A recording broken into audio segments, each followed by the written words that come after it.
Hello friends, and welcome to my channel. I am so glad you are here. Today I want to talk about some things that might be a little controversial, some things that have been happening out in the interwebs recently, and how we should respond as Christians. Now, let's talk about these Olympics that have been going on, okay? The very opening ceremonies, do you remember what happened and all the stuff that happened? And there were many Christians who were taken aback, like, oh my goodness. And then there were people backpedaling saying, oh no, that's not what it was. Here's what I have to say. Whether it was what a lot of Christians thought it was, or if it was what the other people said it was, that was some other kind of pagan gods that were still incredibly inappropriate for the opening games. Now, it's, because of the location of the games, it was just homage to whatever. Let me say this. It don't matter. Those people need prayers. Now, we're told not to throw pearls before swine and that sort of stuff. But y'all, you've got to assess, are they really swine? You don't know if those are swine or not until you talk to them face to face.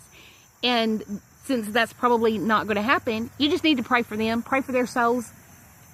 I've heard some of the most wonderful and strong testimonies come from people like that.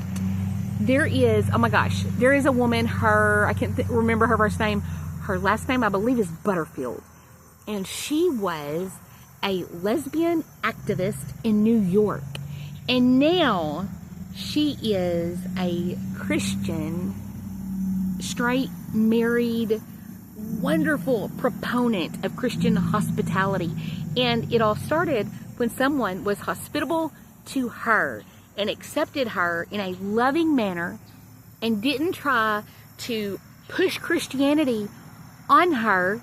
They just welcomed her into their home and befriended her. And over the process of having this relationship, she converted eventually, okay? Of course, they eventually shared with her. They didn't avoid sharing the gospel. She knew, but she didn't feel like she was their special project, right? Because she was not what they felt was right, okay?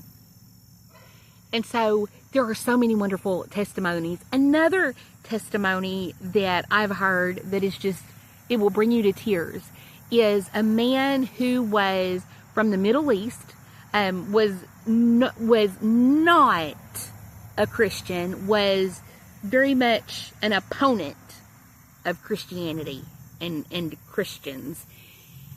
And he heard the gospel and he was moved. And he has a very passionate testimony that really spoke to the way a lot of Christians, especially Western culture Christians, approach certain groups of people. Like we're not supposed to witness and share the gospel with them. We're not supposed to, we were told to go out and spread the gospel to all the nations, everywhere. It didn't say not to share the gospel with your enemies. It didn't say stay safe, keep safe, because there are people, you guys. So some people think that Jesus will not return until everyone has been exposed to the gospel, until everywhere has been reached. And there are groups of people that are not being, what's the word? I can't think of the word. That aren't hearing the gospel. You guys, there are people in Israel that aren't being shared the gospel, that Christians are not sharing the gospel with. Okay?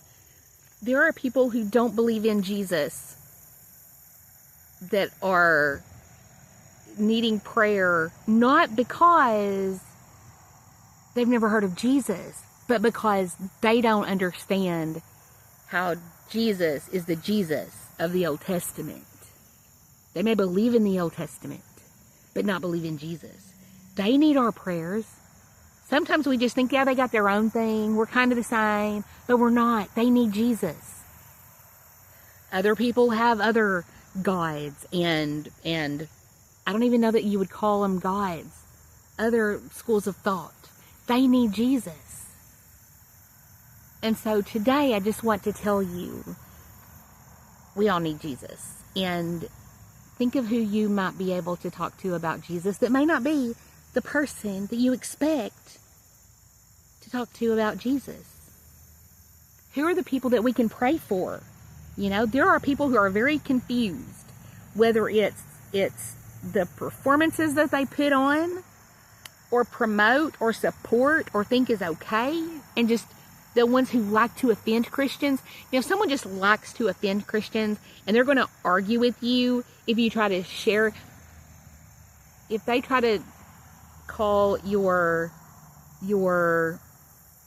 if they try to call God, Yahweh, if they try to call Yahweh your sky daddy, or your fantasy sky daddy, or whatever that is, those are the swine you don't want to throw your pearls in front of.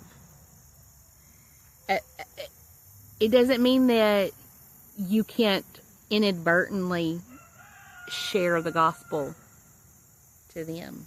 That chicken did not sound like it came from my yard, which is weird because I don't think anyone else. Never mind, it's from behind the tree. I've got chickens back there. Anyway, so sharing the gospel, pearls before swine. You know, in the Bible it talks about the swine will trample the pearls of the gospel, and then they'll turn and come after you. Not that they'll try to destroy the pearls. They're going to just try to destroy you. And I think we see a lot of that on social media. And so, while it's important to get the gospel out there in any way that you possibly can, once you realize this person is just going to attack you and attack your faith, it's time to just not worry about them and find someone who might be more open and willing to hear what you have to say. On that note, I'm being eaten up by mosquitoes, and I think the rooster is telling me to go inside. So I love you guys, and I'll talk to you soon. Bye, y'all.